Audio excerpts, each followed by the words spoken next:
Richard Beck, and I'm a co-founder of a company called DIGATEX, which stands for Digital Asset Experts.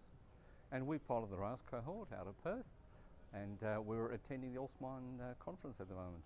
The workshop we've just attended was about artificial intelligence and machine learning, and we're two presenters, a recent startup company and somebody from a university, and they complemented each other very well. And certainly what we found was that the examples are very good, showing the path forward where machine learning is going.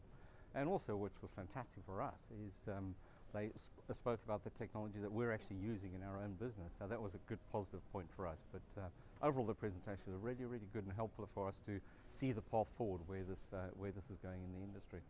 Hi, I'm David from AirConnect, and we've just been through the 2019 RISE METS program.